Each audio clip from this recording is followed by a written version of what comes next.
Não, sobre a aula passada, é, quando eu perguntei a diferença entre o símbolo aqui, né, de o verum e o Vzinho de verdade, aí eu falei que a diferença é que esta é uma proposição e o Vzinho de verdade é só um valor verdade, uma coisa que você atribui a uma proposição. Aí alguém aí falou, perguntou se poderia ser um conjunto de proposições, né, esse verum aqui. Assim, a princípio não, mas aí agora vem a minha complementação. Nós começamos a estudar proposições de um ponto de vista concreto, assim. Proposição é uma afirmação, o céu é azul, João comeu pão, uma coisa clara que você pode interpretar e dizer se é verdade ou não. Aí depois a gente abstraiu no sentido de trocar proposições bem definidas, concretas, por formas proposicionais. Formas proposicionais é como se fosse uma proposição também, só que agora você não se preocupa em dizer o que é que cada letrinha está afirmando. Por exemplo, essa aqui que eu destaquei é uma fórmula proposicional. Ela representa uma forma de proposição, mas você não está preocupado em o que é que P diz, o que é que Q diz. Você está preocupado só com a forma. Aí, por esse ponto de vista, você poderia pensar nessa forma proposicional como sendo um conjunto de proposições. Pode-se pensar dessa forma. Não, isso aí é uma forma proposicional, que na verdade ela representa várias proposições, o conjunto de todas as proposições que tem essa forma. Quando eu estou analisando essa forma proposicional, eu estou analisando ao mesmo tempo todas as proposições que têm essa forma. Mais ou menos por aí. Aí, por esse ponto de vista, sim. No caso, esse símbolozinho aqui, ou esse, né? Poderiam ser pensados como representações de classes de proposições. Por exemplo, esse verum aí, que é o Tzinho, ele representaria o conjunto de todas as proposições verdadeiras. Mas, assim, que se sabe que são verdadeiras, a princípio. Pronto, é essa complementação que eu tinha que fazer. E a outra era a questão do vídeo aí. Pronto, vamos continuar aqui. Lógica de predicados. Pronto. Na aula passada, nós vimos essas proposições aqui e tentamos classificar cada uma delas como se faz sentido ou não. Ou, mais formalmente, mais precisamente, se são logicamente válidas ou não. Só que como eu não expliquei a vocês ainda o que é uma proposição logicamente válida na lógica de predicados, então a pergunta pedia apenas uma resposta assim, baseada na intuição de vocês. Por isso que eu perguntei quais delas fazem algum sentido, esperando que esse a fazer sentido para vocês fosse entendido como ser logicamente válido. Tá? Como primeira introdução, eu quis fazer dessa forma. Então, nós vimos aqui que só a primeira é logicamente válida.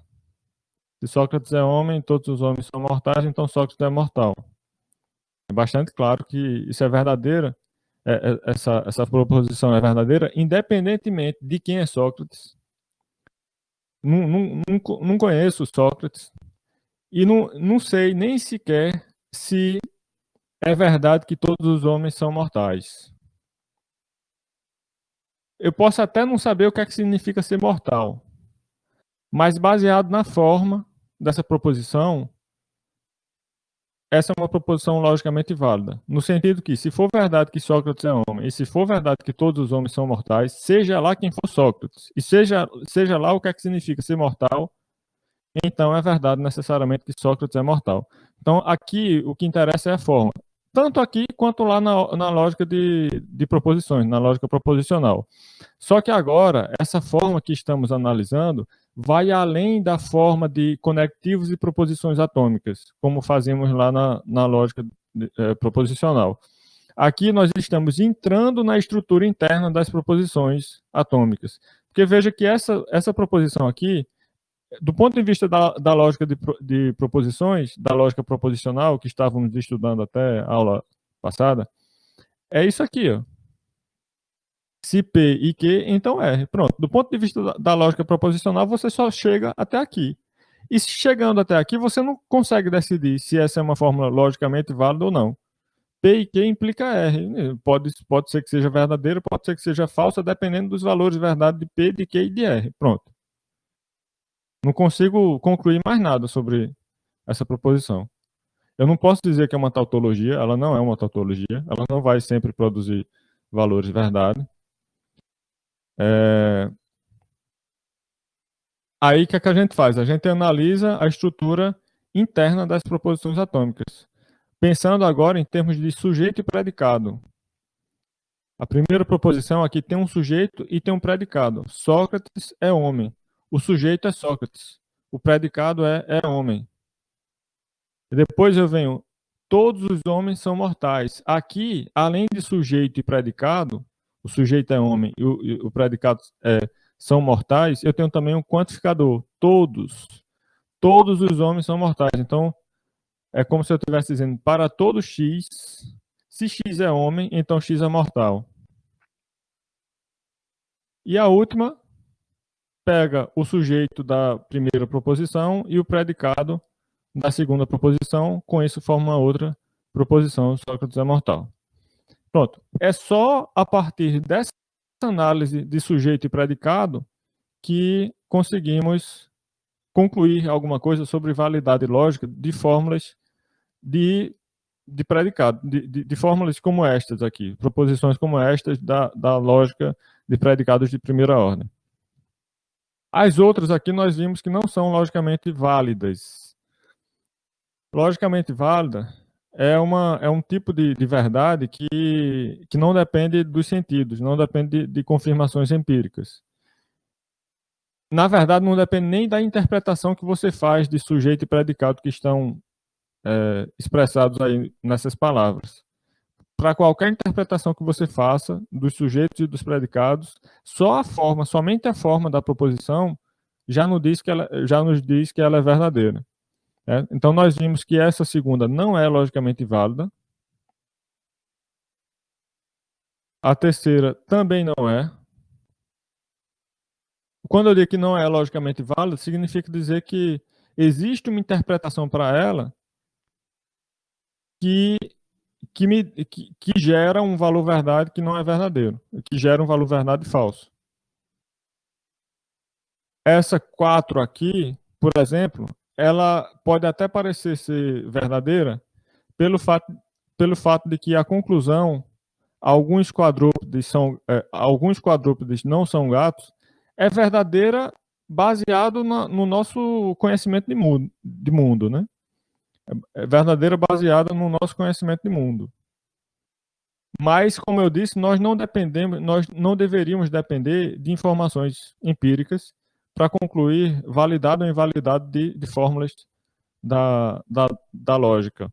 Então, essa proposição não é logicamente válida porque alguma interpretação dela não produz o valor verdade verdadeiro. Se nenhum gato é cão e alguns cães não são quadrúpedes, então alguns quadrúpedes não são gatos. Eu posso imaginar um universo onde todos os quadrúpedes são gatos. E nesse universo eu posso imaginar também que essas premissas aqui sejam verdadeiras, que nenhum gato seja cão e que alguns cães não são quadrúpedes. Nesse universo que eu estou imaginando, essas 3 afirmações de que nenhum gato é cão, de que alguns cães não são quadrúpedes e que todos os quadrúpedes são gatos, contrariando a forma como está escrita aqui essa última afirmação, essas 3 proposições nesse universo que eu estou imaginando não geram nenhuma contradição. É perfeitamente cabível eu interpretar esse universo onde, apesar das 2 premissas aqui serem verdadeiras, a última, que está dizendo que alguns quadrúpedes não são gatos, é falsa. Ou seja, quando eu digo que essa aqui é falsa, Eu estou dizendo que todos os quadrúpedes são gatos. Então eu consigo imaginar esse universo, não tem problema nenhum. Eu posso sonhar. Vocês já tiveram sonhos doidos, né? Você está num canto, depois está no outro. Uma loucura, todo mundo tem de vez em quando esses sonhos doidos. Mas todos os sonhos, mesmo esses mais doidos, obedecem à lógica. Você não consegue, por exemplo, ser um gato e não ser um gato ao mesmo tempo, no sonho, né? Você pode sonhar que virou um gato, mas você não consegue sonhar que virou um gato e virou uma coisa que não é gato ao mesmo tempo. Vai contrariar a lógica, você não consegue nem imaginar uma coisa dessa. Então, a verdade lógica, ela tem que ser assim, uma coisa que não produza contradições. Uma contradição a gente não aceita como sendo verdade lógica, pelo menos nessa lógica aqui que a gente está vendo, não. E por último, se todo unicórnio é branco, então alguns unicórnios são brancos. Essa também enganou todo mundo aí que respondeu, né? Se todo unicórnio é branco, então alguns unicórnios são brancos. Porque a gente tem uma ideia de que se fala todo, então é claro que já está falando de algum. Mas isso só é verdade se o domínio do seu discurso for não vazio. Se eu admito a priori que existem unicórnios, então essa afirmação é verdadeira. Agora, quem é que vai admitir a priori que unicórnios existem, né? Então, essa implicação só é verdadeira se você admite a priori que unicórnios existem. Caso contrário, você não pode concluir que se todo unicórnio é branco, então alguns unicórnios são brancos. Perceba que esse alguns aqui pressupõe existência. Quando você fala alguns unicórnios são brancos, você está pressupondo que existem unicórnios e que esses unicórnios que existem, alguns deles, pelo menos, são brancos. Então, não posso concluir isso. Ou seja, eu posso até falar todo unicórnio. Isso não vai ser falso. Pelo contrário, vai ser verdadeiro. Se eu aceito que unicórnios não existem e falo todo unicórnio é branco, isso automaticamente é verdadeiro. Você está quantificando sobre um conjunto vazio. Quando você fala para todo X, que é um elemento do conjunto vazio, qualquer coisa que você disser em seguida vai tornar essa afirmação verdadeira. Pelo menos é assim que a gente vê na lógica e na matemática, claro. Então, isso acontece muito na matemática e de vez em quando eu tenho que parar, quando eu estou ensinando cálculo, de vez em quando eu tenho que parar para fazer comentários sobre isso, quando eu comento, por exemplo, que alguns limites podem dar qualquer resultado. O limite de raiz quadrada de x, quando x tende a zero pela esquerda, é 2, mas é 1 também, é 0, é menos 1, é tudo. Qualquer número real é o limite de raiz de x quando x tende a zero pela esquerda. Isso é o quê? Isso é uma consequência desse fato aqui, que quando você fala para todo x no conjunto vazio, você pode dizer qualquer coisa em seguida sobre esse x. Vai ser verdadeiro. A proposição completa, formada pelo quantificador para todo x pertencente ao vazio, e o predicado, que eu posso colocar qualquer coisa, essa proposição completa vai ser verdadeira. Então, tudo isso que eu estou falando aqui vai aparecer no resto da matemática que você quiser estudar na vida. Tanto da lógica proposicional quanto da lógica de predicados. Sim, aí o problema da lógica de predicados, eu vou fazer uma coisa agora, peraí. Eu não tinha feito, eu esqueci hoje, mas da outra vez eu deixei aqui o Audacity gravando a aula, porque ele grava melhor, o áudio sai melhor, dessa vez eu esqueci. Mas também, da outra vez eu percebi que ficou 1 gigabyte o tamanho do arquivo. 2 horinhas de áudio, 1 gigabyte, é porque a qualidade aqui deve estar muito configurada como uma qualidade muito boa. Mas bom, a partir de agora eu estou gravando também no Audacity. Vinícius pergunta aqui, se no lugar de alguns marcianos fossem todos os marcianos, estaria logicamente correto? Sim. Ele se refere a essa proposição 3 aqui. Se Júlio é um marciano e alguns marcianos fazem viagens intergalácticas, então Júlio faz viagens intergalácticas. O problema é justamente que eu tenho alguns aqui, e como eu tenho alguns, opa, mudei de detalhe. Como eu tenho alguns, eu não posso garantir que Júlio está incluído nesse alguns. Mas se fossem todos marcianos, aí sim, seria logicamente válido. E da mesma forma, quer dizer, similarmente, na proposição 2 aqui, se essa outra implicação, se essa segunda implicação fosse invertida, aí também a proposição 2 seria verdadeira. Imagine que ao invés de todos os romanos são homens, eu tivesse aqui escrito todos os homens são romanos, certo? Aí tudo bem, a proposição 2 aqui seria um caso de transitividade da implicação. Quando você diz que todo P é Q e todo Q é R, eu posso concluir a partir disso que todo P é R. Transitividade da implicação. Todos os gregos são homens, todos os homens são romanos, então todos os gregos são romanos. Seria válido também se eu trocasse aqui.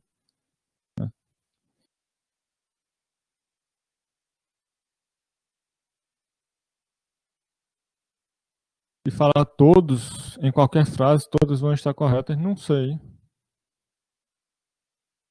O 5 também, se fosse todos no lugar de alguns, deixa eu ver, 5, se fosse todos no lugar de alguns, mas se fosse todos no lugar de alguns no 5, seria se todo unicórnio é branco, então todo unicórnio é branco. É só repetir, né?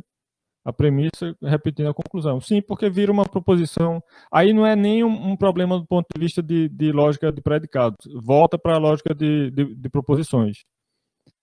Porque aí eu fico com P implica P. É uma tautologia isso. Ou seja, é válido, mas não é válido graças à estrutura interna das proposições atômicas, que é o que estamos estudando aqui na lógica de predicados. É válido porque é uma tautologia. Então, só com o que sabemos de lógica proposicional já dá para concluir que P implica P é logicamente uma fórmula logicamente válida. Aí, ou seja, tem que ver caso a caso, né? Tem que ver caso a caso. Aí, o problema dessa teoria de lógica de predicados é que ela é mais complicada. Ela não é tão simples quanto lógica de proposições. Então, eu não vou explicar tudo dela aqui, não. Eu vou dar ideias assim, mas seria difícil só num curso de lógica mesmo para cobrir essa lógica de maneira satisfatória. Aí por isso que eu incluí aqui a teoria de silogismos, que assim, foi a primeira tentativa de estudar, né, a lógica de predicados. Foi uma coisa inventada por Aristóteles,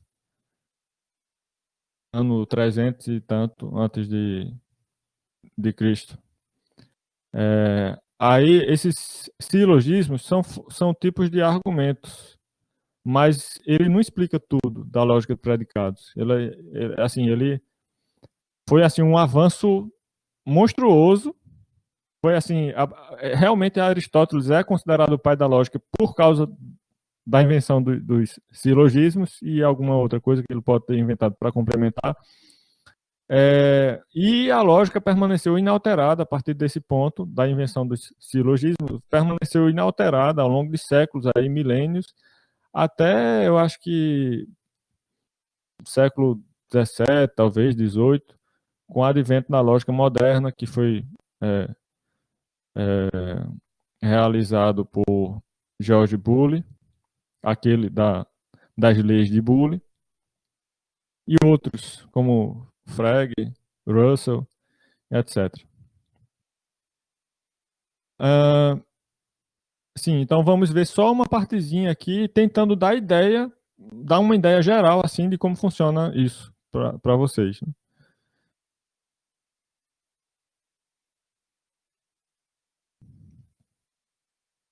Eu já expliquei a questão de sujeito e predicado, né?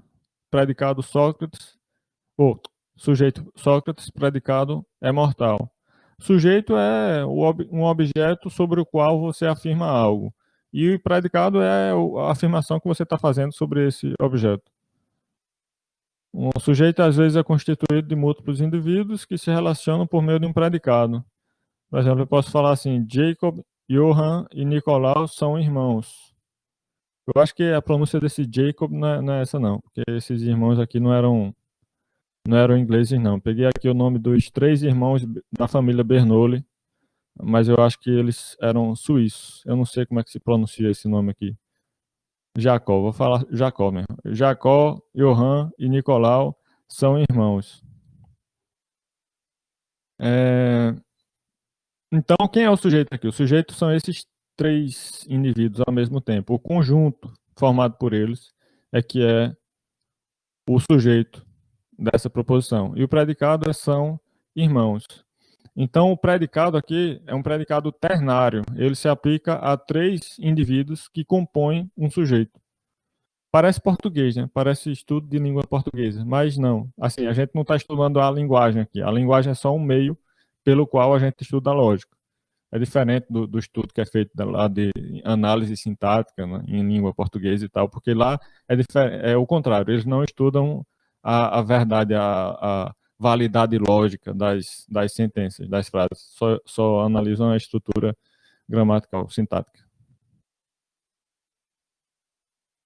É isso que eu estou explicando aqui.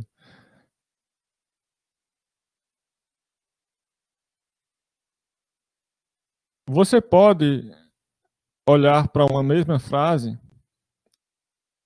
de várias formas diferentes, com várias escolhas de sujeito e predicado. Por exemplo, considere a frase Mário deu flores a Maria. Quem é o sujeito aí?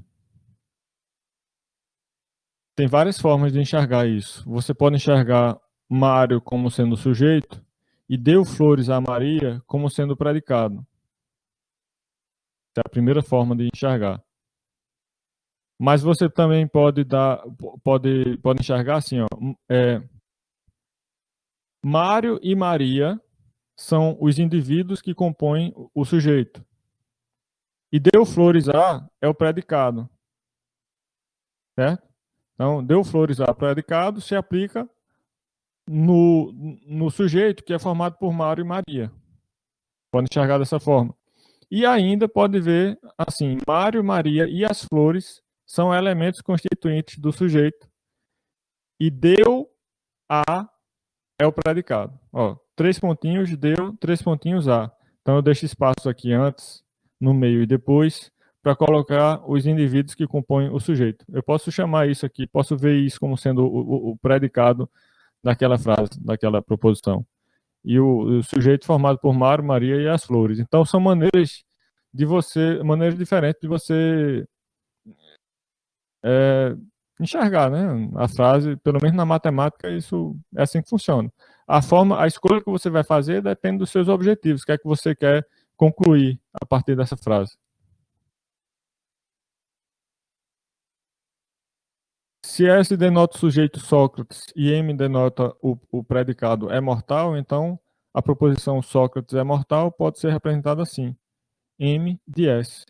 Vamos usar essa notação a partir de agora. Né? Letras maiúsculas representando predicados, letras minúsculas representando sujeito. E a notação aqui de parênteses, né, como se fosse função, né, M de S. Porque um predicado é realmente uma função que se aplica num objeto gerando uma proposição. É como se fosse uma proposição dependente, uma proposição que depende de um objeto. Para cada objeto no qual esse predicado se aplica, você tem uma proposição. E essa proposição pode ser verdadeira ou falsa, dependendo do objeto ao qual o predicado foi aplicado. Se A denota o sujeito Mário, B denota o sujeito Maria e F denota o predicado deu flores a, então a proposição Mário deu flores a Maria pode ser representada assim. Ó. Mário deu flores a Maria. Essa é outra forma de ver. Quer dizer, uma primeira forma de ver essa proposição aqui, Mário deu flores a Maria. Eu também posso ver assim, ó. Chame de D o predicado deu a, chame de A o sujeito Mário, quer dizer, o sujeito não, um dos elementos constituintes do sujeito, sei lá. B o sujeito Maria, F as flores. Então, A, F, B são 3 coisas que compõem o sujeito. E D é o predicado. Então, D de A, F, B é a proposição Mário deu flores a Maria.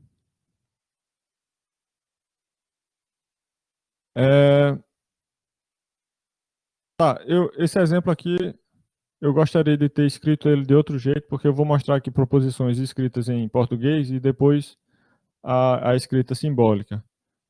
Eu não tive tempo de ajeitar para ficar primeiro aparecendo a escrita em português e depois a escrita simbólica, para dar tempo de vocês pensarem sobre. Tá? Então, o que eu posso fazer para evitar essa falta de tempo para vocês pensarem sobre é tirar a apresentação, olhar aqui e perguntar a vocês. Eu vou mostrar uns exemplos e depois eu pergunto. Bom, se Paris é bela, então André contou a verdade. Isso pode ser representado assim. Se Paris é bela, ó, perceba que o sujeito é Paris aqui. Paris é bela. Na primeira proposição, o sujeito é Paris e o predicado é ser bela. Na próxima, o sujeito é André e o predicado é contou a verdade. Irene é médica ou advogada. Então tá dito aqui, ó. Chame de I, Irene, né, o sujeito Irene. Represente por P, médica. Represente por A, advogada. Então, Irene é médica ou Irene é advogada. O partido A fará aliança com o partido B só se o partido C não lançar candidata própria.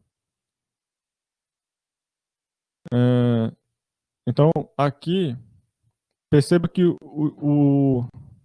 os partidos A e B são sujeitos, né, da primeira proposição. E esse A aqui está representando, na verdade, é a aliança entre os partidos A e B. Ó, se esse só se também é uma coisa a se prestar atenção. Só se não é se. Só se não é implicação voltando, é implicação indo. A implicação voltando é que seria se. Se fosse assim, o partido A fará aliança com o partido B se o partido C não lançar candidata própria, ou seja, se não tivesse esse só aqui, eu deveria considerar que a parte antecedente da implicação seria esta. Ou seja, a implicação seria partindo dessa parte aqui, dessa premissa aqui. Se o partido C não lançar candidata própria, então o partido A fará aliança com o partido B. Isso seria se não tivesse esse sol. Eu pensaria dessa forma, de trás para frente, se fosse apenas o se aqui no meio. Agora, como eu tenho só se é a implicação indo. É como se estivesse dizendo que é uma condição necessária. Essa primeira é uma condição necessária para a outra. É uma condição necessária. Deixa eu ver.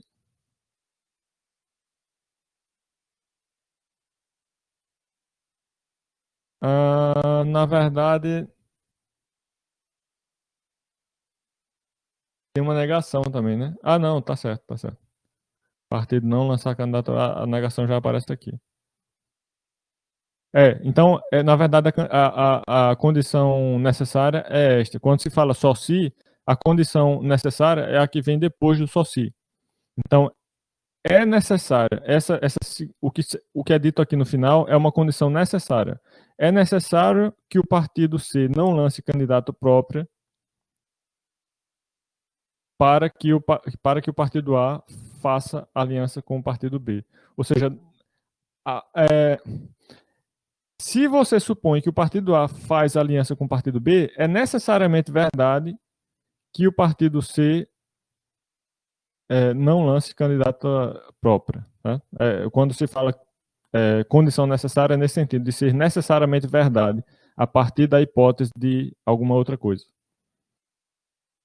Aí está aqui, o partido C não lançar candidato próprio. Partido C e não lançar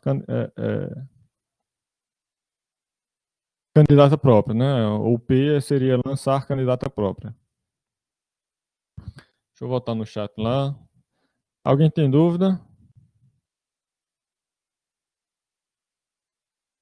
Não, né? Então eu vou pedir para vocês fazerem as próximas. Quer dizer, peguem aí papel, caneta para rabiscar. Eu vou tirar o compartilhamento porque senão aparecem as respostas para vocês. A próxima é a seguinte. Ah, escrevam aí, anotem, para tentar escrever depois em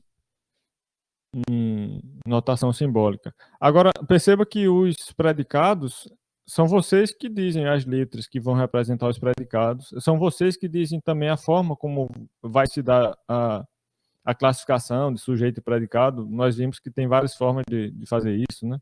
De enxergar sujeito e predicado numa proposição. É você que vai dizer isso. Você que vai inventar o símbolo para representar os sujeitos e tal. Então, a próxima frase, a próxima proposição é a seguinte: a General Motors vai prosperar. Anotem aí. A General Motors vai prosperar.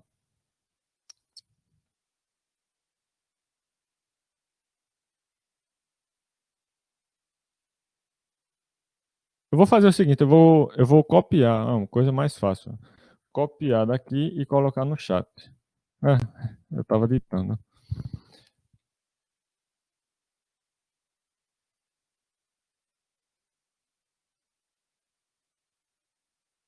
E ajeitar os acentos.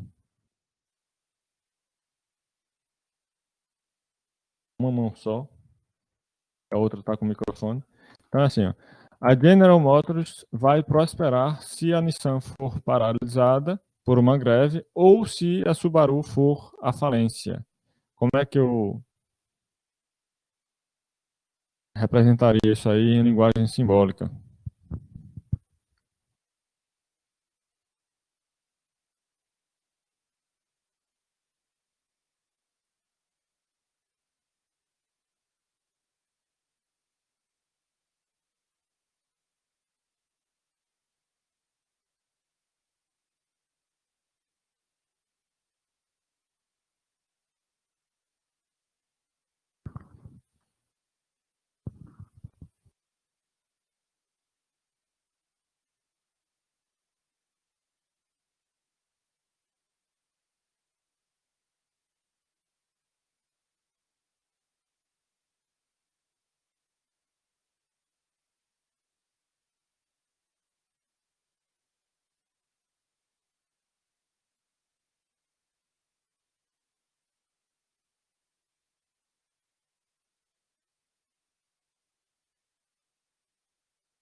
As respostas de Ed Wilson e Vinícius estão praticamente iguais, né?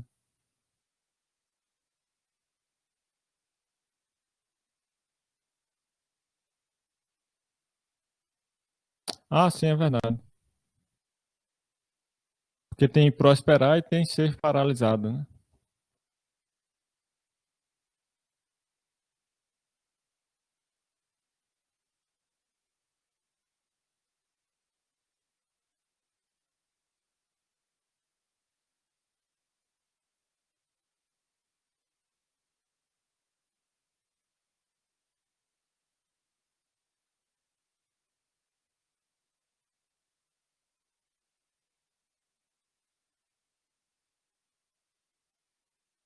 Ah, Vinícius está dizendo que colocou dois P's, P1 e P1, mas você na fórmula escreveu só P, né?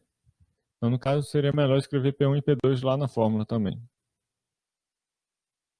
Mas eu também não estou dizendo que a fórmula está certa, de nenhum dos dois. Pode ter problemas maiores aí na fórmula.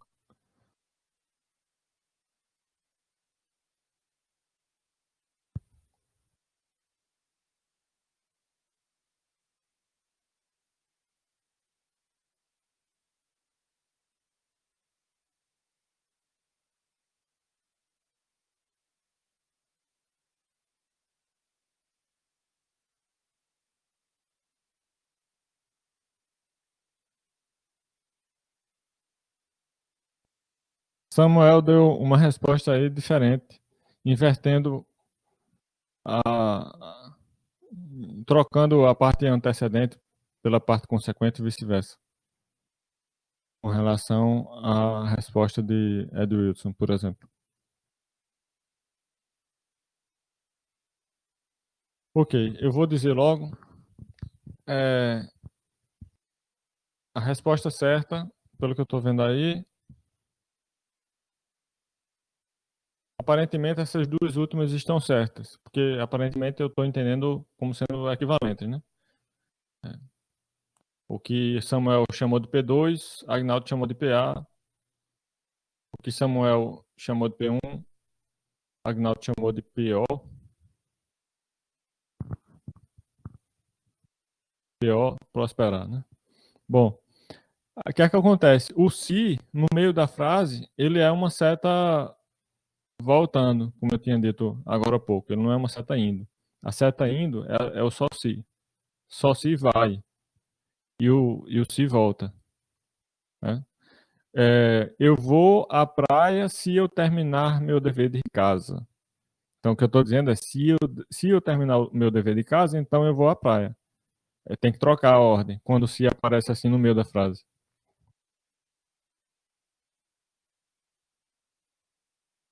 Byte do só se e se.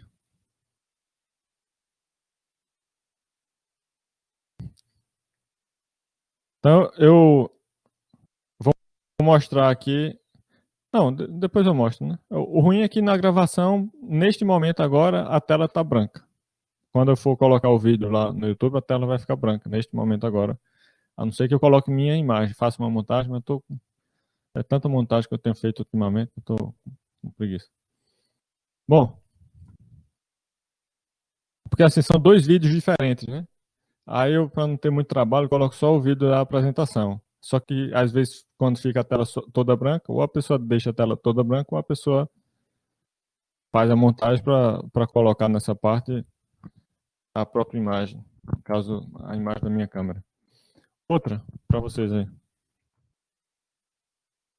Chove em Indianápolis, se somente se neva em Chicago e em não sei falar isso. Milwaukee. Esse nome aí. Milwaukee, deve ser Milwaukee.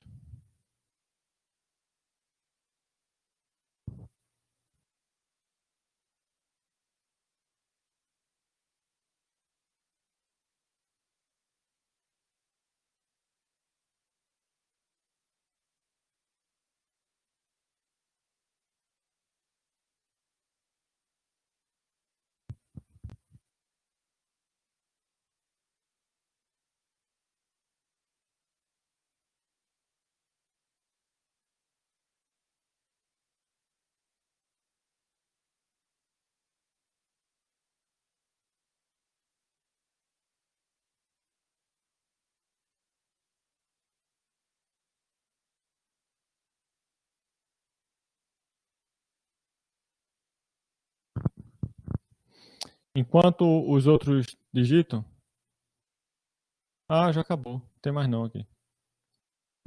O exemplo 1 só tem 5 itens mesmo. Então, eu vou voltar ao compartilhamento de tela. Pronto. Então é isso aí mesmo. C de I, se somente se, N de C e N de M. Onde C é chove, N é neva. C é Chicago e M é esse nome aí, Milwaukee. Pronto, todo mundo entendeu. N de CM poderia também. Boa observação. Você poderia definir N de CM como sendo uma coisa só, que é essa neve em Chicago e em Milwaukee. Uma coisa só, né? Mas assim, eu acho que quanto mais você detalhar, já que isso que você está fazendo é apenas um I, Eu acho que seria melhor detalhar e escrever desse jeito que vocês escreveram mesmo. É diferente do que fizemos naquela outra proposição de Mário deu flores a Maria, porque ali não era apenas um i que eu estava fazendo. É, sim, está correto. Dessa forma aí que Agnaldo escreveu, está correto. Se você entender o como é? O neve em Chicago e em Milwaukee como sendo uma coisa só, está correto. Agora, é, não é exatamente a mesma coisa que estávamos fazendo naquela proposição de Mário deu flores a Maria, porque ali não era apenas um i. Era realmente formas diferentes de ver sujeito e predicado na mesma proposição atômica. E não uma proposição composta com um i no meio que eu junto faço uma coisa só. Do ponto de vista, assim, de conectivos, né? Você não deveria evitar destrinchar as proposições ao máximo na sua estrutura de conectivos e proposições atômicas. Isso aí faça ao máximo. Quando chegar nas proposições atômicas, aí é que pode ser que apareça questões como aquela que eu expliquei de Mário de Flores a Maria. A forma de ver dentro de uma proposição atômica, que é uma proposição que não tem conectivos. Como eu vejo aí o predicado e o sujeito, essa é a questão mais sutil que vai depender dos seus objetivos. Mas embora esteja certa essa última resposta aí de Agnaldo, eu não recomendo isso, porque com isso você está perdendo informações sobre a estrutura de conectivos e proposições atômicas nessa fórmula.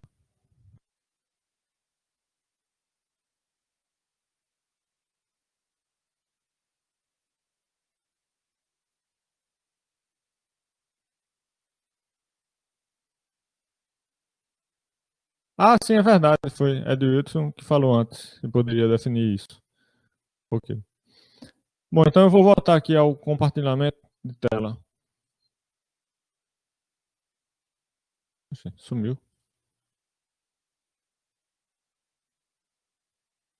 Ah.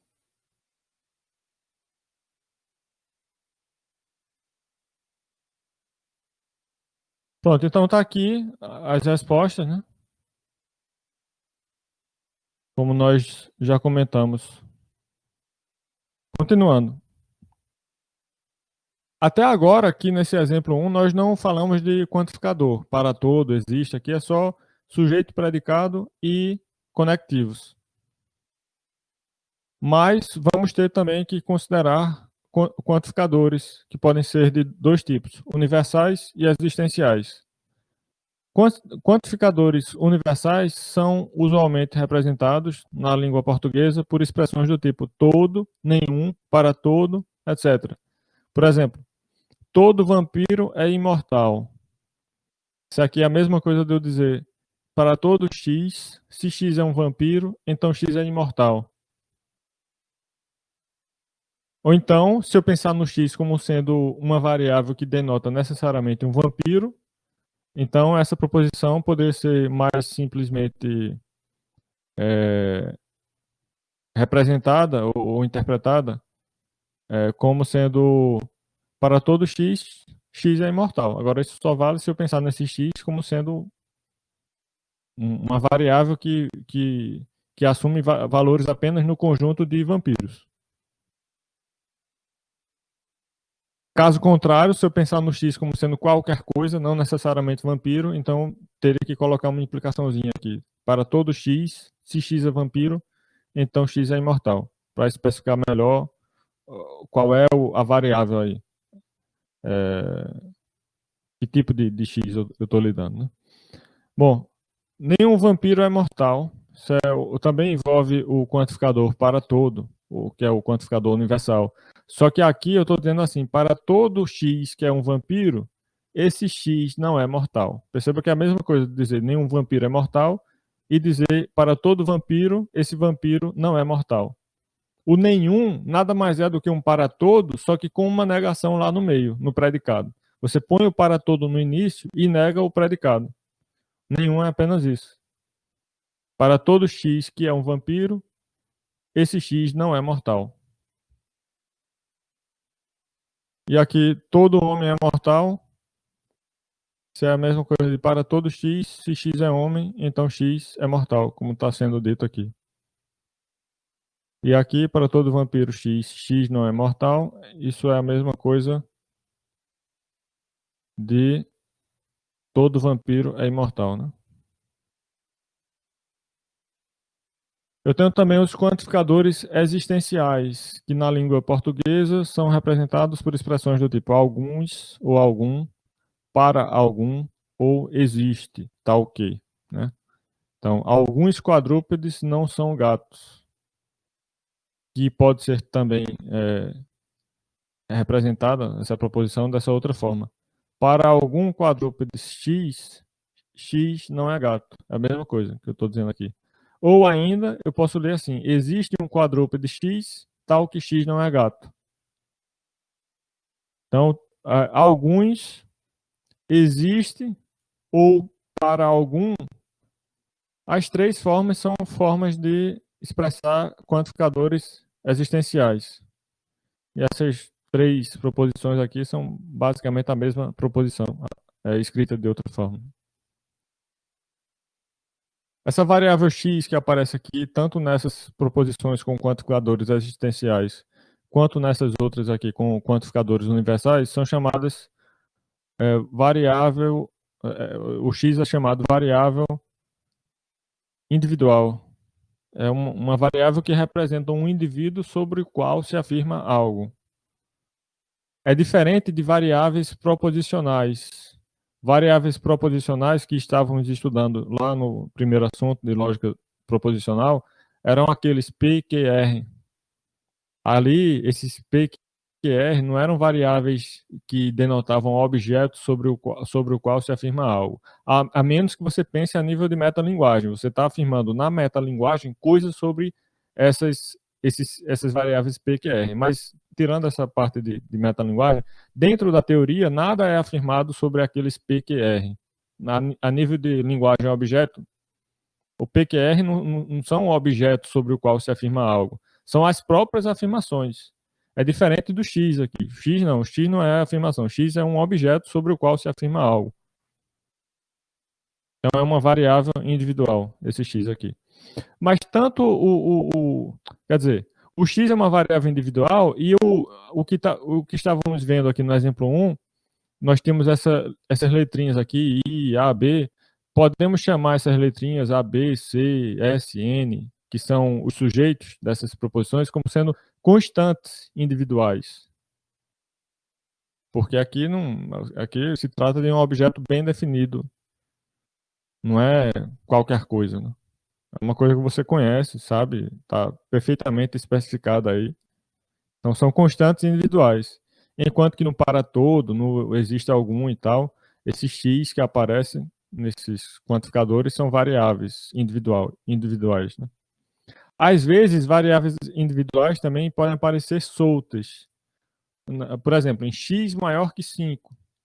Isso é uma fórmula também da lógica de predicados. X maior que 5 é uma fórmula da lógica de predicados, onde o x aparece solto. Aí, nesse caso, você diz que x é uma variável livre.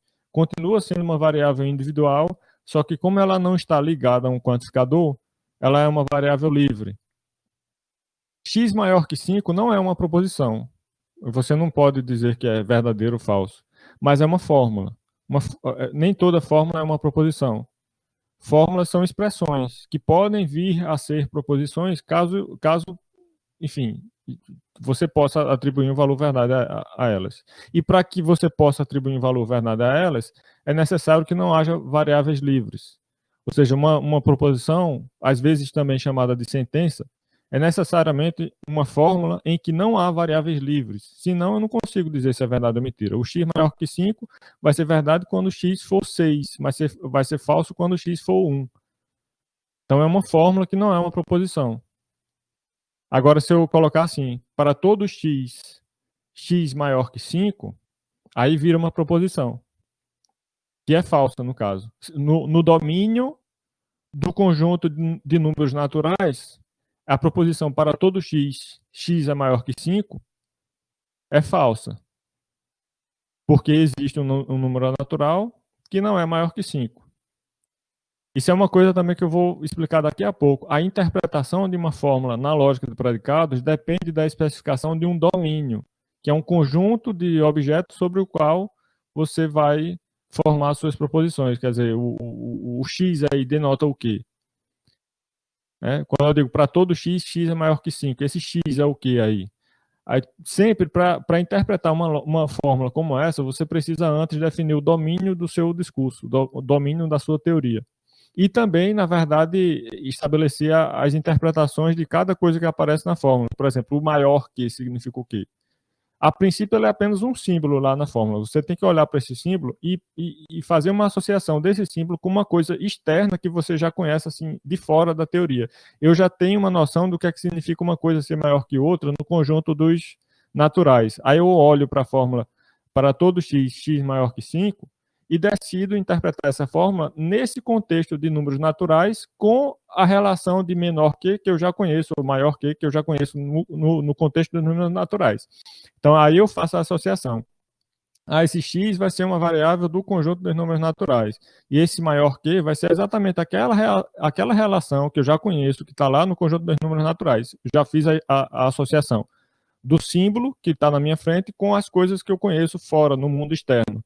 Aí essa associação é chamada de interpretação.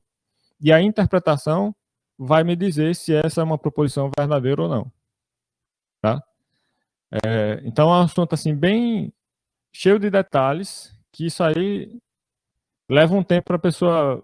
Isso aí pode ser desenvolvido de uma maneira precisa e tal, mas aqui eu estou explicando informalmente por cima. Vamos para frente. Deixa eu voltar aqui para você. Certo, ninguém tem dúvida não, né?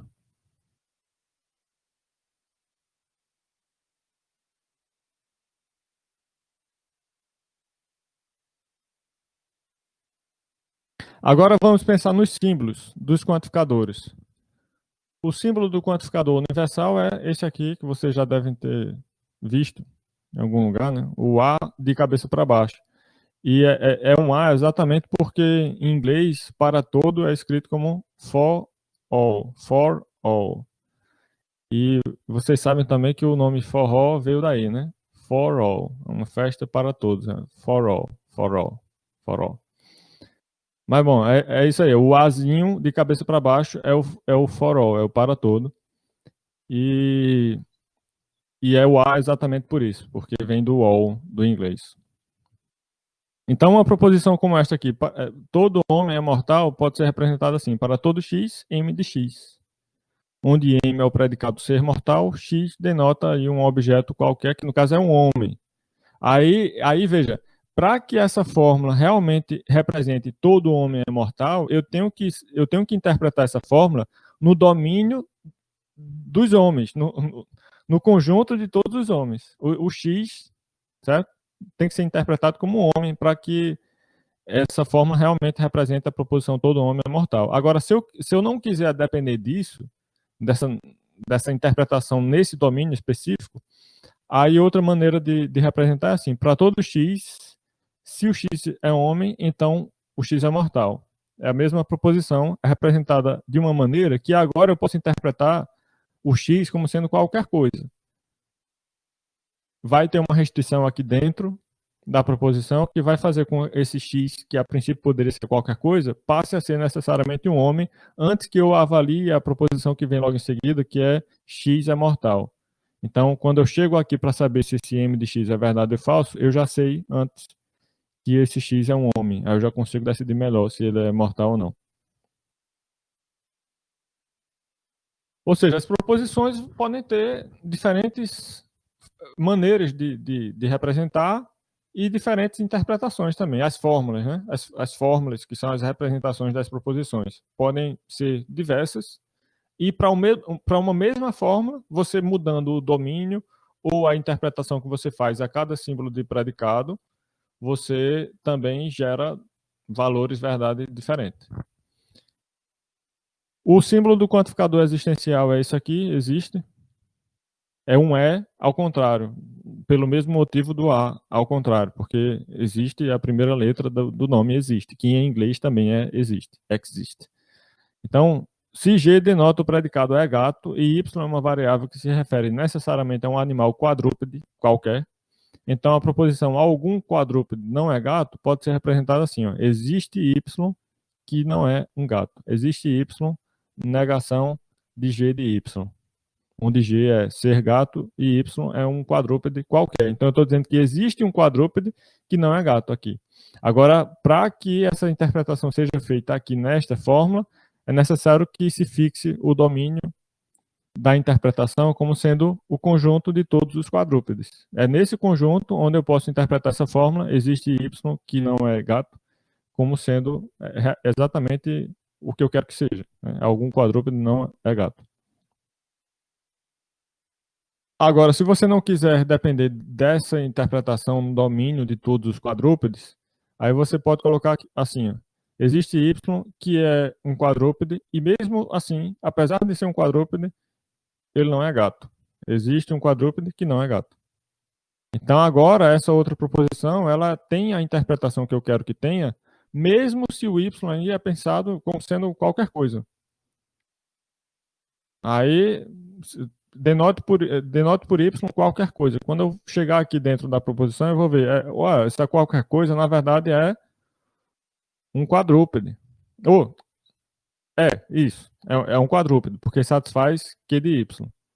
E eu estou dizendo também que esse quadrúpede não é gato. Então, existe um quadrúpede que não é gato.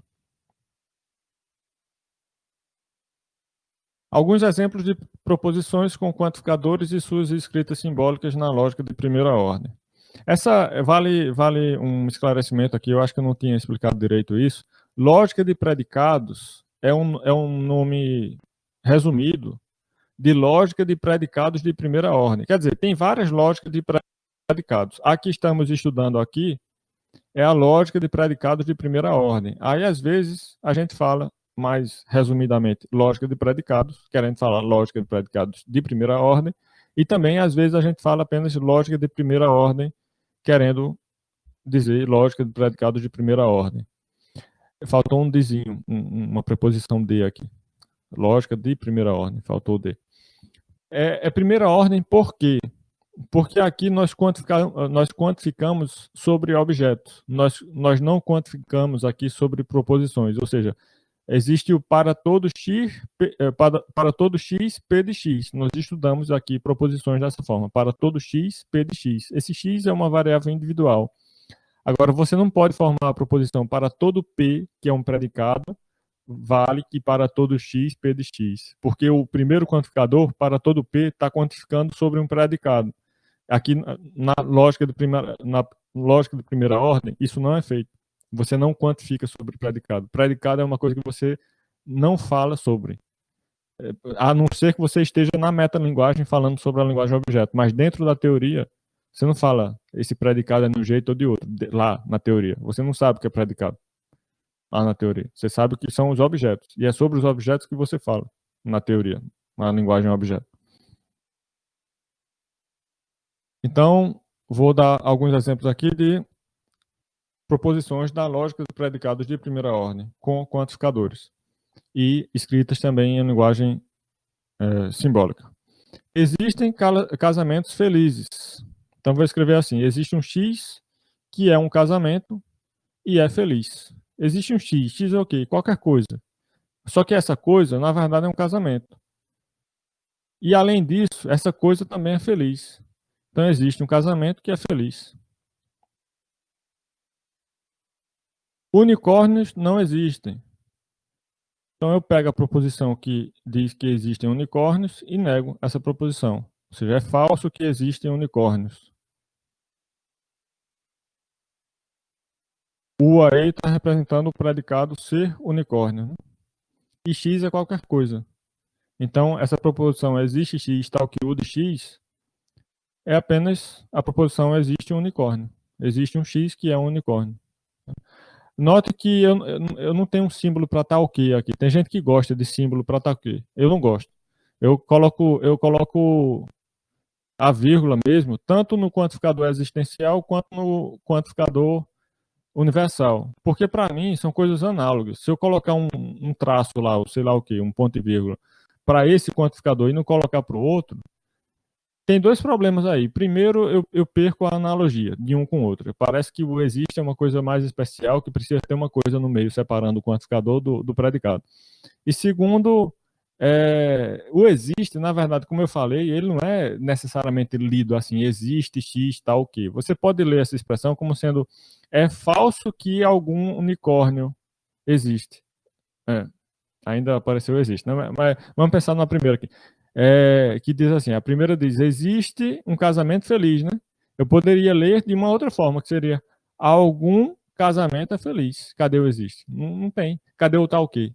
Apareceu o tal que nessa forma de ler? Não, não apareceu. Algum casamento é feliz. Não apareceu nem o existe, nem o tal que. Então não tem para que ter um símbolo do tal que. Tem outro motivo também. O tal que, ele não tem relevância nenhuma na interpretação da frase.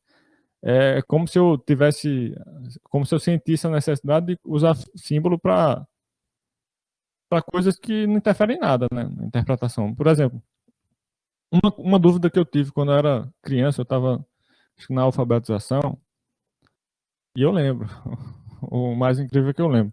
Mas eu lembro que a professora ia explicar lá igual, né? Igual. Uma coisa é igual a outra. A gente lê o igual com a preposição a, que vem depois. É igual a. Sim, e o verbo é, né? É igual a. Aí, quando iam me explicar esse símbolo de igual, ninguém falava, ó, esse símbolo aqui significa é igual a. Ninguém dizia assim. Dizia igual. Aí eu ficava, mas cadê o é e cadê o a? Vai para onde? O é e o a. Eu achava que tinha que representar bem o é e o a. Ou então, sei lá, ou eu lia x é igual. Ou eu teria que ler x igual 2, ou então eu teria que dizer que o símbolo igual, na verdade, é lido como é igual a. Mas, enfim, eu tinha essa inquietação na cabeça. Essa inquietação não é relevante, porque é apenas uma linguagem simbólica que não precisa ter os mesmos elementos que você usa na linguagem verbal, né? Todas as palavras da linguagem verbal serem representadas na linguagem simbólica. Não precisa ter essa correspondência bionívoca entre símbolos na linguagem simbólica e palavras na linguagem verbal. A mesma coisa se aplica aqui. Por isso eu não vou fazer um símbolo especial para o tal que não. Inclusive essa vírgulazinha aqui, nem ela é necessária.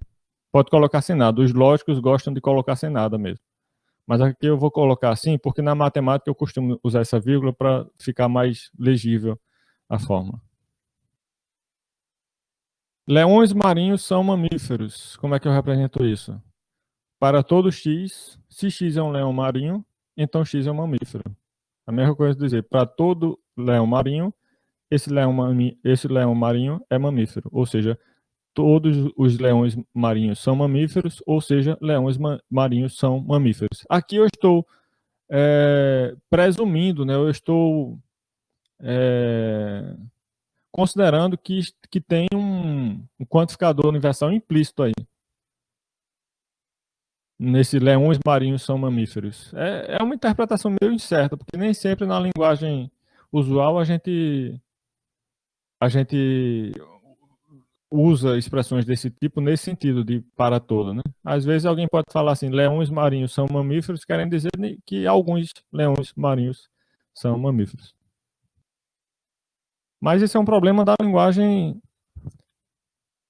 usual, né? Da linguagem natural, que ela não é muito precisa. Agora eu vou pedir que vocês façam as próximas. E aí eu escrevo aí. Vinícius colocou uma carinha de espanto, não sei porquê, não peguei essa não.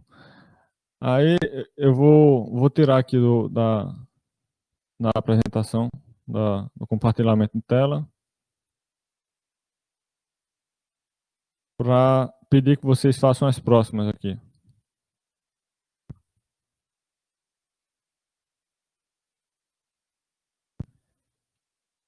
Apenas cobras e lagartos vivem no deserto. Como é que eu poderia. Aí vocês vão ter que inventar símbolos agora para todo e para o existe, né? Como é que a gente faz? Coloca. Eu vou inventar um. Vou inventar para vocês. Vou usar código LaTeX. For all, para todo.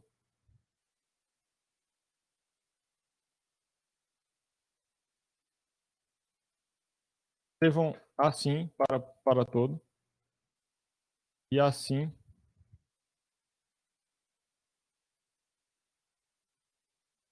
para existe.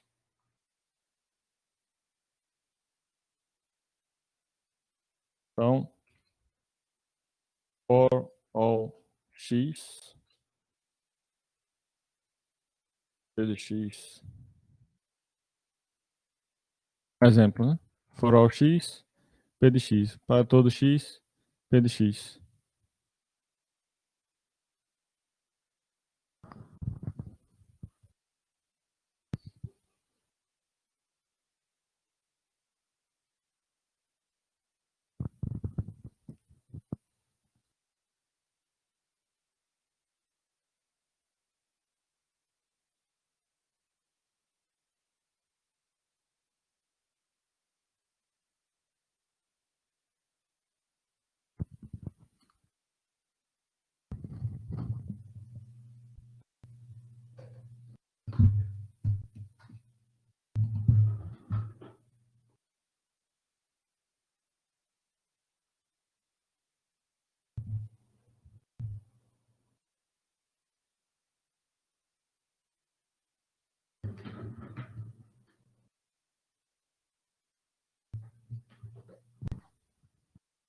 Pensei em ligar o ventilador, só que eu acho que vai fazer barulho na gravação. Nos últimos dias, ar-condicionado aqui não tá dando conta não, do calor não. Todo dia, quando é essa hora, parece que é mais quente do que no resto do dia.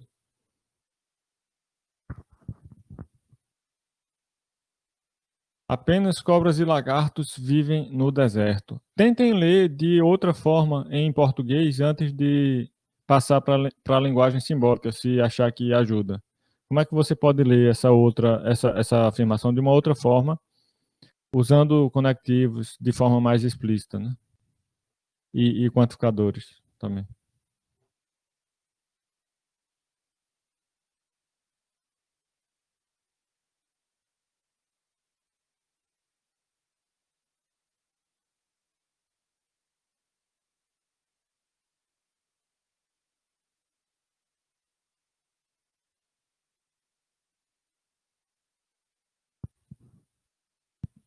Existem cobras e lagartos no deserto. Não, não é que existem, não.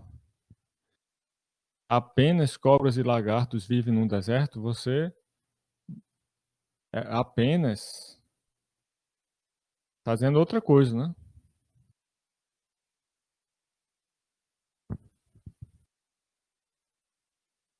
Uma coisa é você dizer existem cobras e lagartos no deserto. Outra coisa é você dizer apenas cobras e lagartos vivem no deserto.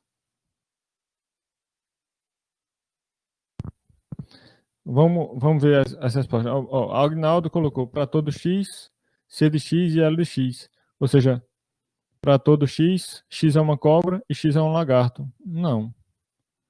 Faltou o deserto aí na história, né? Aí depois Vinícius colocou existe x. Não precisa colocar o x entre parênteses no quantificador, não. Coloca existe espaço x, vírgula. Existe x que vive no deserto. Não, existe x tal que se vive no deserto, então é uma cobra e é um lagarto.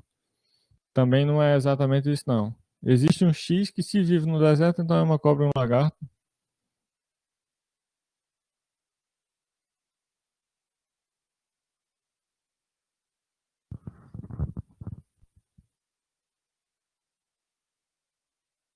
A de Samuel.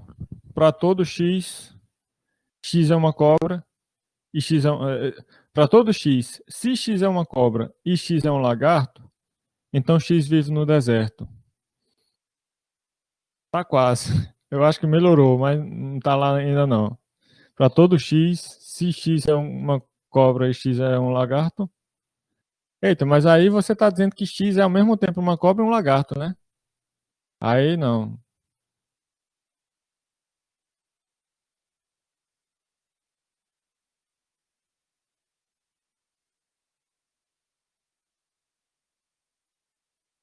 todo mundo está usando o conectivo I aí, e eu acho que isso é um dos problemas. Porque apesar de ter aparecido a palavra I lá na proposição, você não precisa usar a palavra, o conectivo I, se você achar que o I lá foi usado em outro sentido. Às vezes a gente, na linguagem usual, a gente usa o I, mas não no sentido de I, lógico.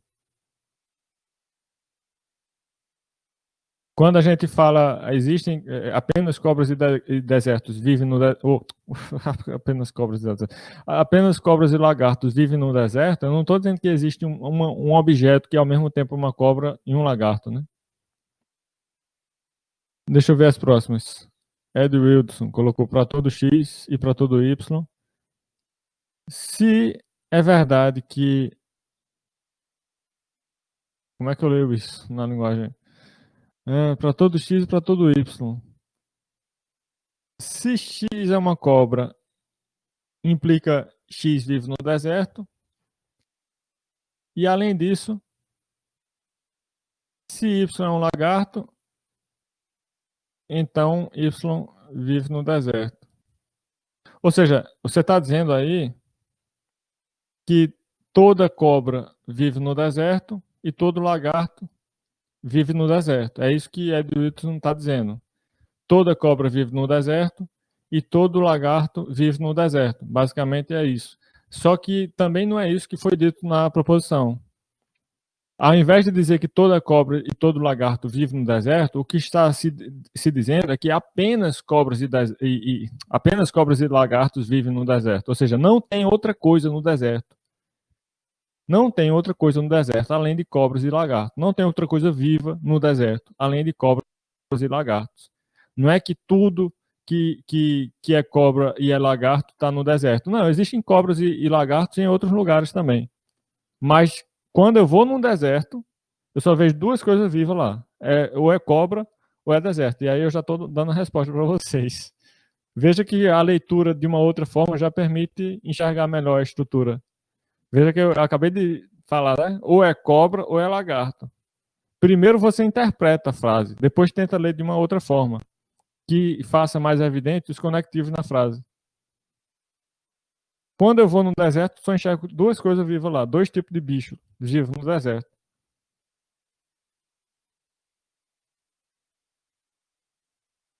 Deixa eu ler os próximos. Vinícius está dizendo, errei, o I era um ou, pensei de um jeito e quando fui pensar de outro, esqueci de mudar o I para o ou. Poderia pensar o X como animal? Na verdade, o X pode ser qualquer coisa, desde que dentro, no predicado, você use os predicados para especificar que X é um lagarto, X é uma cobra.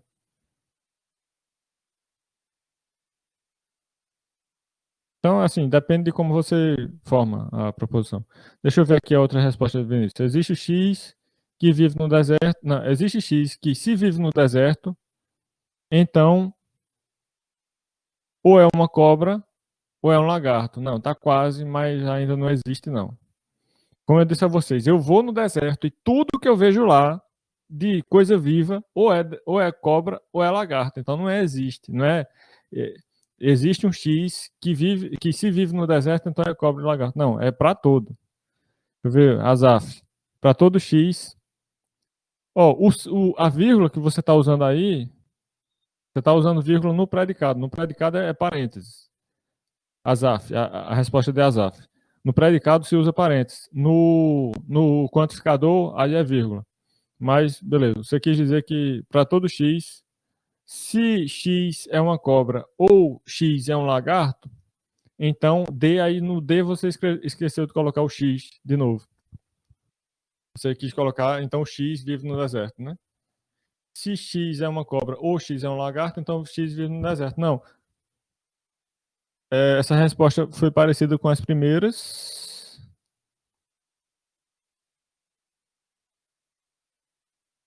Só usou o ou aí, ao invés do i que estavam usando antes. Mas ainda não é isso. Agora é do Wilson. Para todo x, se x vive no deserto, então X é uma cobra ou X é um lagarto. Agora sim, foi correto. Para todo, vou ler a de Vinícius aqui. Para todo X, a mesma coisa, né? A de Vinícius em seguida é a mesma coisa.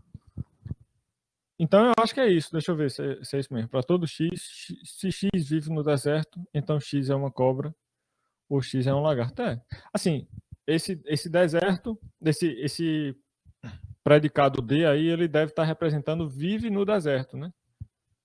Já tem assim a pressuposição de não apenas estar no deserto, mas é uma coisa viva no deserto. É isso que eu quero dizer. Então o D deve ser interpretado como vive no deserto e não como estar no deserto, porque no deserto eu vou encontrar crânio de boi, de camelo, outras coisas que não são vivas. Bom, então é isso aí. Então perceba que tem que ter cuidado, né? E, assim, praticar esses exercícios ajuda. Eu recomendo que vocês tenham um livro de lógica informal para dar uma lida. Eu aqui nos slides eu estou colocando assim o básico resumido, né? Mas como isso é uma coisa que exige prática, é bom ter um livro com vários exemplos desse para praticar. Aí eu citei como referência do slide um livro chamado Concise. Cadê? Deixa eu ver aqui.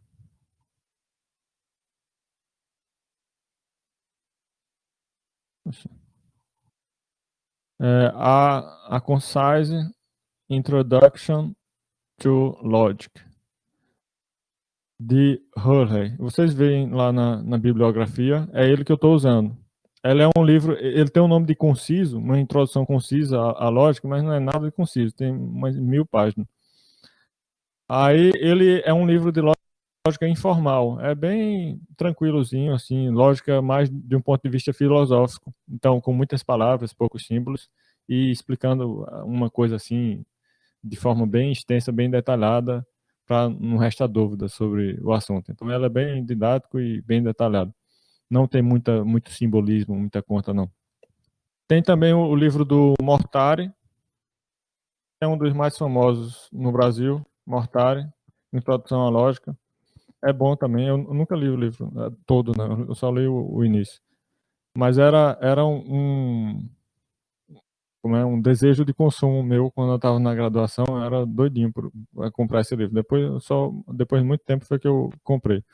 Mas na verdade ele é um livro também, não é o tipo de lógica matemática mesmo, é mais uma lógica filosófica. Eu conheci o Mortari, pelo menos eu cruzei por ele num evento de lógica que eu fui ano passado, ele estava lá.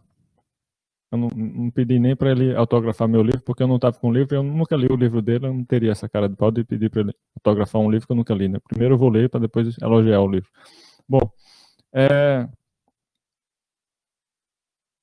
sim, então vocês, se quiserem praticar mais esse assunto, é bom ter um livro com vários exemplos resolvidos. Vamos adiante.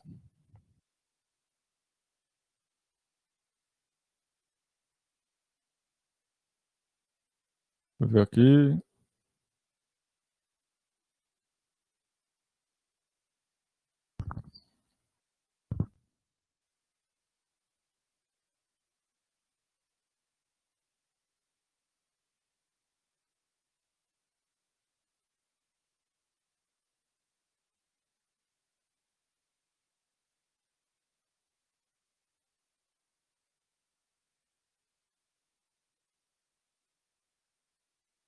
Laranjas e limões são frutas cítricas. Frutas cítricas. Laranjas e limões são frutas cítricas.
Eu já estou vendo aí duas respostas bem diferentes.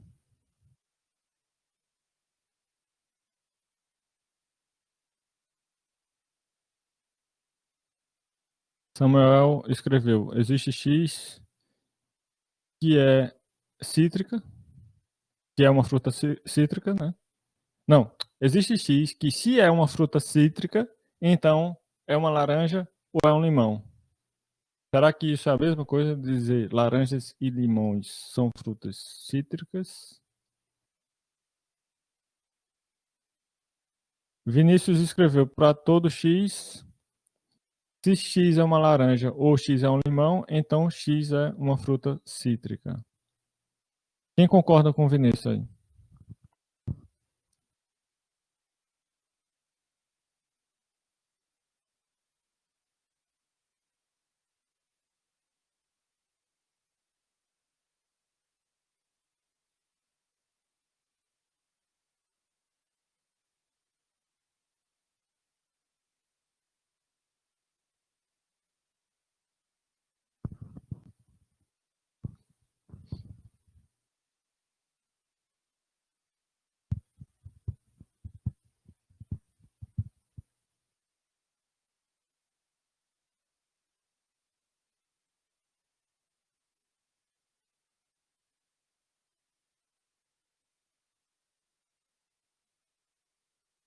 Ao contrário,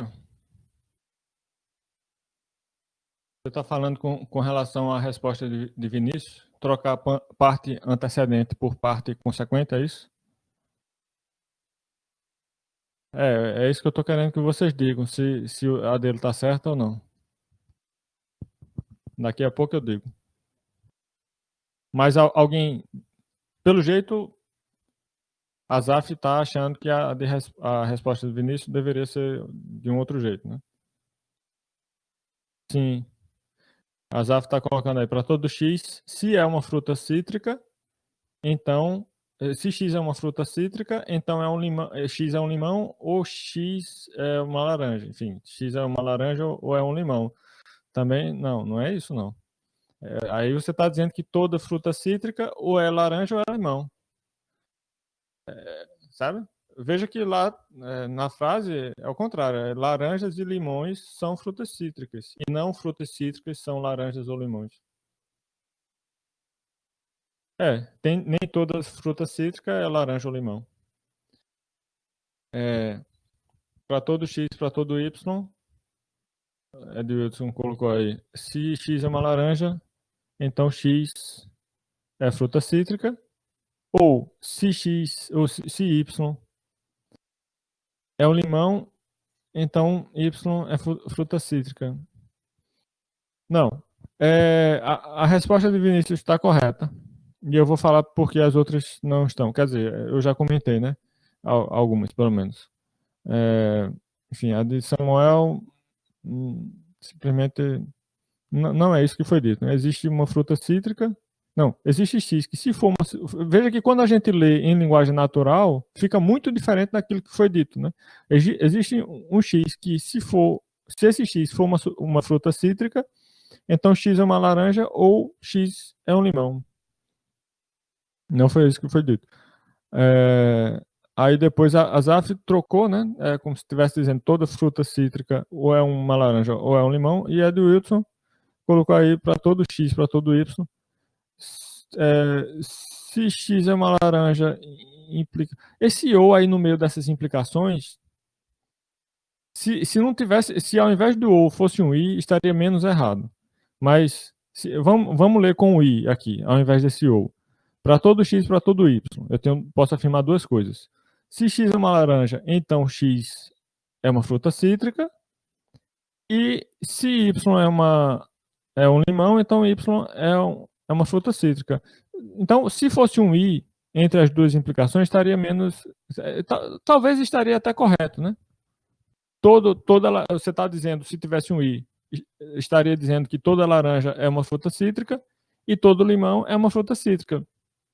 Correto, né? Estaria correto se fosse um i. Mas estaria correto de uma forma assim, meio fazendo um arrudeio. Tá? Outra forma aí, para todo x, para todo y, X é a laranja e X é a fruta cítrica e Y é um limão e Y é uma fruta. Não, tá melhor a primeira mesmo, com o U no lugar de I. Essa outra passou mais longe. Então, a resposta correta dessas que vocês deram aí é a de Vinícius. Tá? Para todo X, se X é uma laranja ou X é um limão, então X é fruta cítrica. Ou seja, eu estou dizendo toda laranja e todo limão é uma fruta cítrica. Agora, novamente, é preciso ter cuidado com o ou que aparece onde não é dito, né?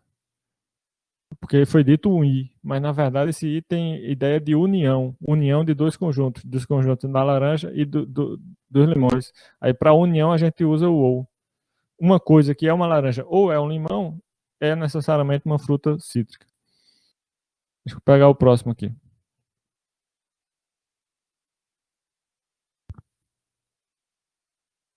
Eita, essa um monte de símbolo aqui que vai sair tudo errado, eu vou ter que ficar corrigindo. Eu vou colocar assim mesmo, vocês entendem e eu falo aqui, para não ter que estar corrigindo os acentos que vão sair errados aí. Existe um político do partido P1 que apoia a coligação dos partidos P1 e P2, desde que o partido P3 não lance candidato próprio. Olha que complicação. Quero ver essa aí agora.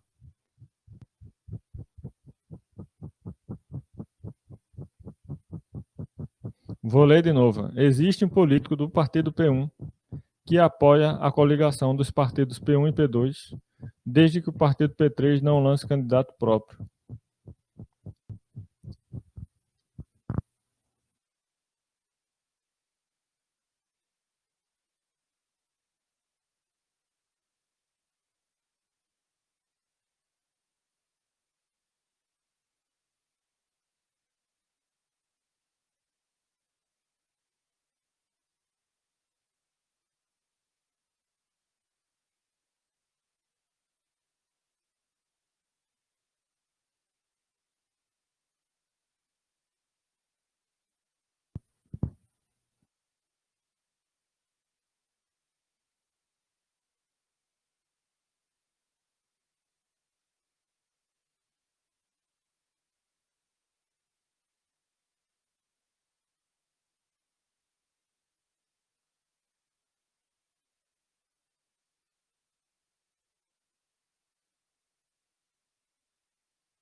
Esses exemplos todos são do Hurley. A Concise Introduction to Logic. Acho que é isso.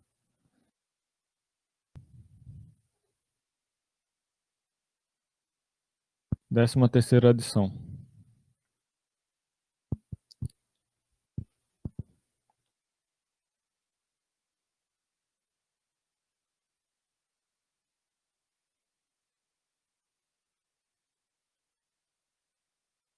Tem também um livro do Copy. Eu tenho ele aqui também em casa, impresso, mas nunca nem li a primeira página. Irving Copy. É outro livro, assim, bem tradicional de lógica filosófica, com muitos exemplos desse tipo de exercício que a gente está fazendo aqui. Introdução à Lógica, o nome desse livro aí do Copy. Desde que existe. Assim, nós já estudamos conectivos da lógica que representam desde que. Não é coisa nova, não. Coisa que a gente já viu. O que é que, por exemplo, que desde que P significa o quê? Que é verdade desde que P é verdade. Significa o quê? Veja que vocês primeiro têm que pensar na interpretação da frase, não na forma como ela foi escrita. Então, primeiro, tente ver por esse lado aí da interpretação, a semântica.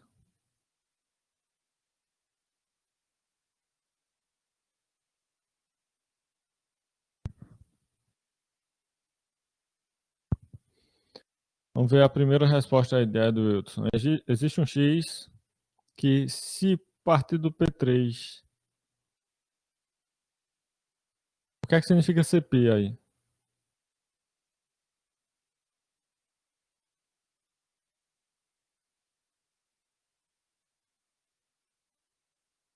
Ah, sim, candidato próprio. Existe um X que, se o partido P3 não lançar candidato próprio, então X apoia P1 e X apoia P2. X apoia o partido P1 e X apoia o partido P2. Só sabe com laranjas. É, a das laranjas, a das laranjas estava mais fácil mesmo. Não saiu do existe outra aí. Então veja, esse tipo de exercício de assim pegar uma proposição da lógica de primeira ordem e enxergar dentro dessa proposição a estrutura de sujeito, predicado, quantificadores, isso é fundamental para entender matemática, porque é só isso que a gente faz na matemática. Eu resolvi uma vez uma questão de um curso do doutorado em matemática. Era do doutorado ou era do mestrado? Não, acho que foi no doutorado mesmo, geometria algébrica. Só com isso aí. O professor nem tinha percebido que pode ser feito por esse jeito. Assim, só pela estrutura lógica da sentença. Né? Assunto difícil. Não lembro nem o que era. Esqueci praticamente tudo desse assunto. Geometria algébrica. Geometria algébrica não tem nada a ver com geometria analítica. Apesar de que na geometria analítica a gente usa a álgebra para estudar geometria, mas a geometria algébrica não tem nada a ver com isso. É álgebra de geometria, só tem um nome, né? E álgebra abstrata. Aí tinha uma questão lá, para provar a equivalência de duas proposições, eu escrevi em formato lógico, em formato simbólico, e percebi lá umas semelhanças. Lógica básica, eu usei. E fiz. Ninguém mais enxergou isso para fazer essa questão, e eu fiz só por isso.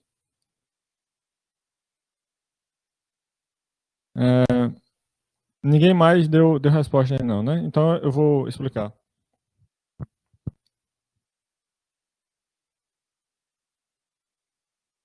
Cadê? Pronto. Existe um político do partido P1 que apoia a coligação dos partidos P1 e P2, desde que o partido P3 não lance candidato próprio. A primeira coisa que você pode notar aí para ajudar nessa tarefa de formalizar essa proposição é o desde que. Desde que. Ele é como se fosse o eixo central aí da proposição. Nós vimos na primeira aula, na primeira aula não, no material lá do módulo 1, né? Lógica proposicional, que desde que denota uma implicação, só que voltando. Que desde que P. Que é verdade desde que P é verdade. Significa o quê? Significa que se P for verdade, então Q é verdade. Então, que desde que P significa P implica que. Ou seja, o desde que é uma implicação voltando. Então, eu vou começar a olhar pela parte antecedente dessa implicação. Né? O desde que, depois do desde que vem o partido P3 não lance candidato próprio. Então, eu vou começar a olhar para aí. Eu vou começar a representar essa segunda parte. O partido P3 não lance candidato próprio. Então, candidato próprio, eu vou escrever CP, candidato próprio. Partido P3 é o sujeito, né? P3 é o sujeito. Então, a parte que vem depois do desde que,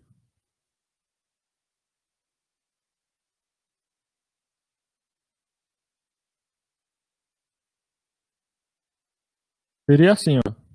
A parte que vem depois do desde que seria partido P3 não lança candidato próprio. Poderia ser escrito assim.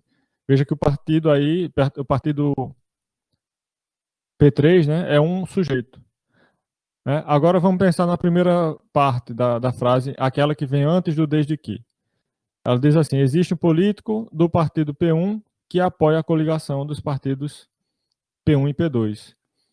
Apoia a coligação dos partidos P1 e P2. Como é que eu posso dizer isso? Bom, vamos pensar do começo. Existe X. E esse X é o quê? É um político do partido P1. Então, existe X, tal que X é um partido.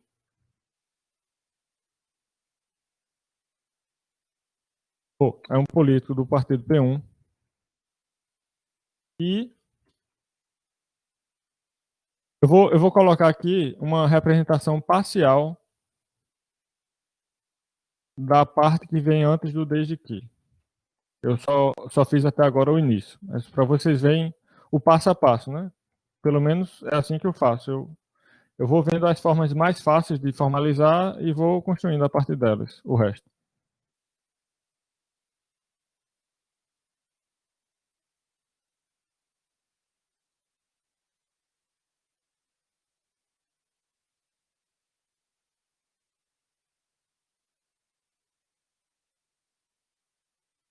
Então veja, a parte que apareceu lá depois do desde que seria a parte antecedente da implicação.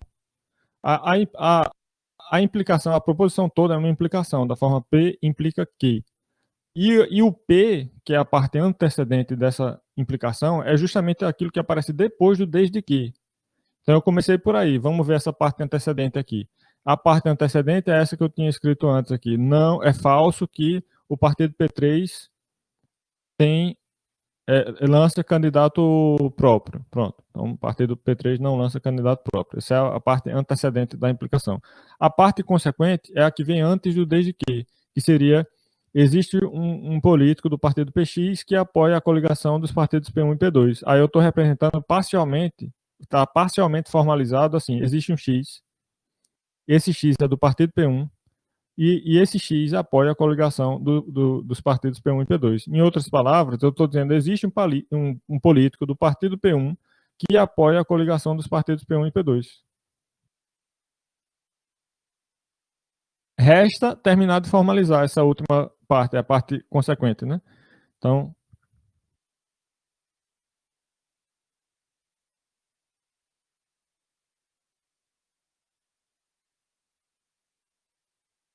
este X, que é do partido P1, aí como é que eu vou dizer? Apoia a coligação dos partidos P1 e P2. Eu vou colocar um predicado ternário aí. Apoia. Predicado A, que vai ser aplicado em três coisas, e essas três coisas formam um sujeito. O predicado A, no caso, significa apoia, né? Uma coisa apoia a coligação de tal coisa com tal coisa. Então vai ser, pelo menos é assim que eu vejo.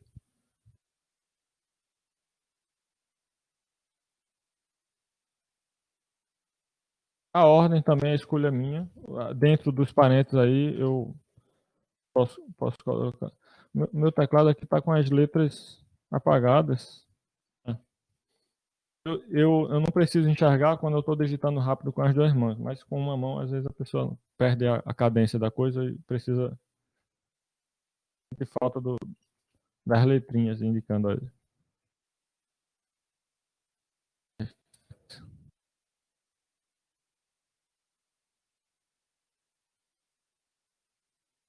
Então, eu vejo assim, ó, existe um X que é do partido P1, que é um partido que é um político do partido P1, e esse X apoia a coligação dos partidos P1 e P2, certo? Então, eu acabei de formalizar também a parte consequente da implicação. Agora basta juntar as duas partes, né? Essa que eu acabei de formalizar é a parte consequente da implicação. Então, tudo vai ficar assim.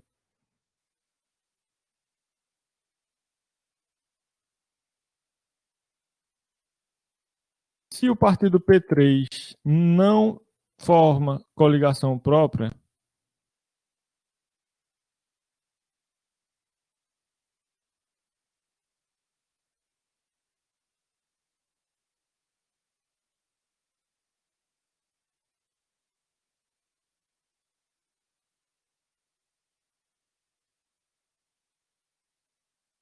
Então, existe um X do político, ou do partido P1, é um político do partido P1 que apoia a coligação dos, dos partidos P1 e P2. Seria assim, né? Deixa eu voltar aqui para o compartilhamento de tela para a gente ver lá se eu acertei.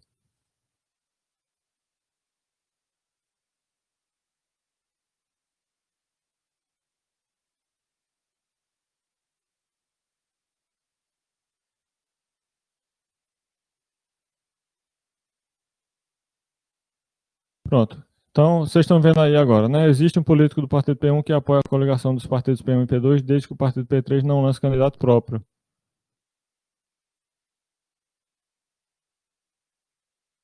Eu acho que eu escrevi de outra maneira, mas talvez seja equivalente.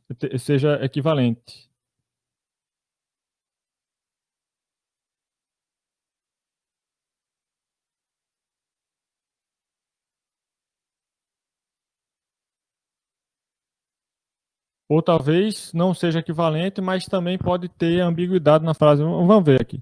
Existe o X, que é do partido P1, e além disso, esse X apoia a coligação de P1 e P2 desde que P3 não lança candidato próprio. Realmente o problema aí é a ambiguidade da linguagem natural. Porque eu aqui enxerguei como sendo uma implicação e o conectivo existe, o quantificador existe dentro dessa implicação. Mas isso é uma coisa que sempre pode acontecer, porque não tem parênteses na linguagem usual.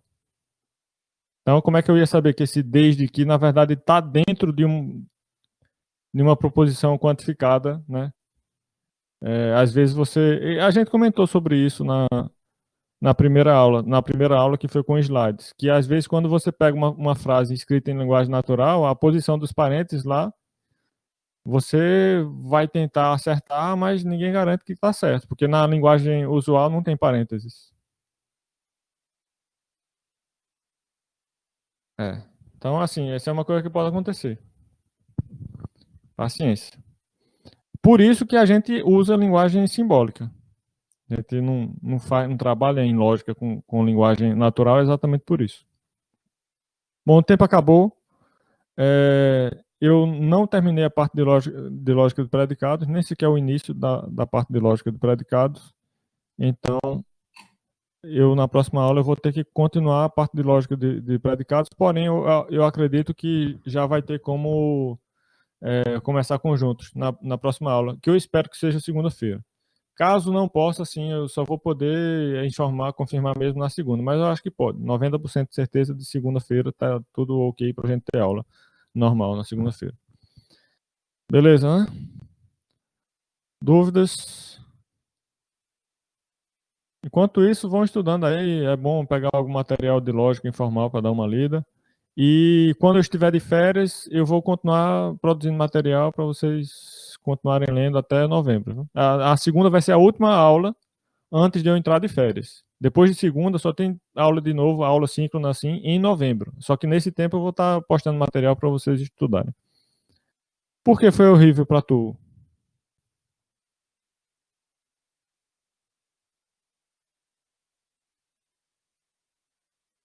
Não, é assim mesmo. Não se preocupe não. É assim mesmo. Vocês estão vendo, você já tinha estudado esse assunto antes? Ah, então. É com a prática. Por isso que eu digo, vocês peguem um livro que tenha muitos exercícios sobre isso e exemplos resolvidos que vai ajudar. Pode ter uns de matemática discreta também e tal. Depois, se eu tiver alguns aqui em mente, outros eu posso passar para vocês, colocar lá na página da disciplina. E os próprios slides, viu? Os próprios slides também já dão uma ajuda boa. Tentem fazer sem olhar as soluções. Todos os exemplos que eu faço resolvidos, você pode enxergar esses exemplos como exercícios que já estão resolvidos. Então, não adianta só ler, não. Viu? É ler, mas tentar fazer sozinho também, sem olhar a resposta. É assim que aprende. E tem que manter a regularidade, a frequência. Não nessa complexidade em filosofia no ensino médio. Não entendi.